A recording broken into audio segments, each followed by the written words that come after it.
welcome. If you are new, my name is Claire. I make videos about beauty and I also make videos about wine. This is an Amancay winery Malbec from the Mendoza region in Argentina. I am so excited about this wine. I've been fortunate enough in my life to have the opportunity to go to Mendoza in Argentina. It was a glorious experience. Make sure to subscribe to my channel if you aren't already. And with all that being said, let's get started. 'Cause I can't walk away. So the wine I'm going to be talking about today is from the Amancay winery, and it's a 2015 vintage. That means that the grapes were harvested in the year 2015 and the wine was made that year. Now this wine specifically has the title Reserva in it. And wines that come specifically from Spain, that title Reserva means that they had to have been aged, usually in American oak, for a very long period of time. Now Argentina's wine laws aren't as strict as Spain's, but the title Reserva on there implies that this wine was aged in oak. So this wine is from the Uco Valley region of Mendoza. So the country is Argentina, the region is the Mendoza region, and then the sub-region is the Uco Valley. The Mendoza region specifically is on the very foothills of the Andes Mountains, so it's one of the highest elevation wine regions in the entire world. It's also really dry, so the region is kind of dry and desert-like. A lot of gauchos, which is what they call their cowboys. So Argentina is the 5th largest wine producing country in the entire world. And another really cool fun fact about Argentina and wine consumption, in the States as individuals we consume an average of like 1.5 gallons of wine per year. But in Argentina, the RGs consume almost 25 gallons of wine individually per year.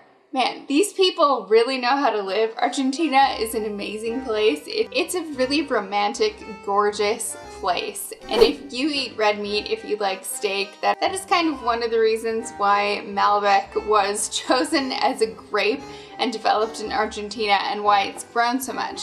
So Malbec specifically is the grape that's grown the most in Argentina, and Mendoza specifically is the largest producing wine region in Argentina.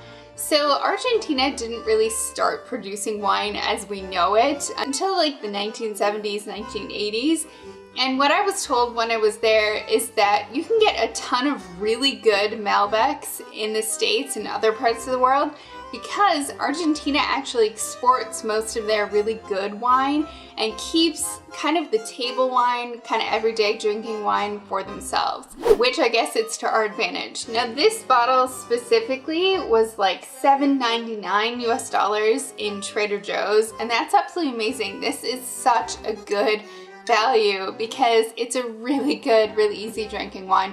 You don't have to have it with red meat. I don't really eat red meat. Have it with any food you like, but red meat is kind of traditionally what it's known for. So if you're gonna have steak or anything that's kind of really hearty, it'll go really well with that. I love Malbec so much. It's kind of this deep purple color. It's not really transparent. It's kind of like this deep purple, kind of scarlet color. And this wine doesn't have it. This one specifically, because it's a 2015 vintage, doesn't mean that it has a ton of age on it. But so you could probably age it for another year or 2 years to get the best value out of it, or you can just drink it right away, whatever you feel like. So now let's get into the specifics of this wine. So what I'm going to do first is nose this wine. What I mean by that, so I'm going to get some air in the glass by spinning it around. If you can spin it around on a tabletop, then I'm going to nose it, which basically means stick my nose in it and smell.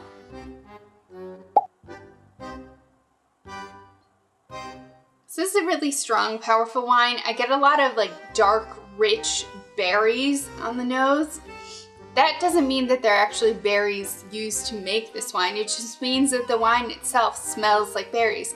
Like blueberries, blackberries, maybe like really dark cherries. Oh my god, it's amazing. Maybe a little bit of spice on there and a tiny little bit of tobacco.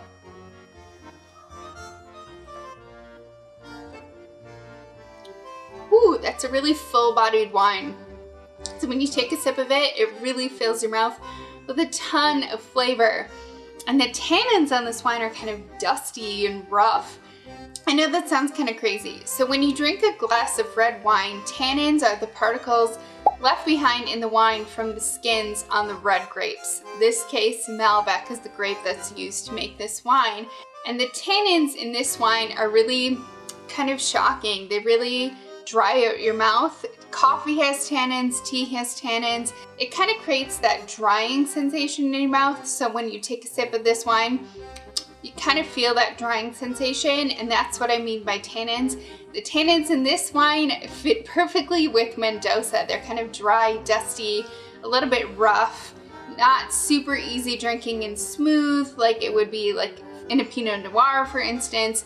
But I definitely think you can still drink this wine on its own, but it would go great with food. Usually if a wine has stronger tannins, that means that it goes really well with kind of heavier food, anything tomato-based. That's why it goes really well with red meat. It kind of cuts through the intensity of the flavor of the red meat, and so you still taste the wine with it, and they pair together really nicely. This wine is absolutely amazing. I love Malbec. Definitely pick it up and give it a try. I'll link this specific wine down below. Please give it a try next time you're at Trader Joe's. It's really, really yummy. Please let me know in the comments below what other wines you want to see me review or talk about, you'd like to learn a little bit more about the region, etc. If you liked this video and you learned a little bit of something, please give it a big thumbs up and subscribe to my channel if you aren't subscribed already. Thanks again for watching. I will see you in the next one. Bye!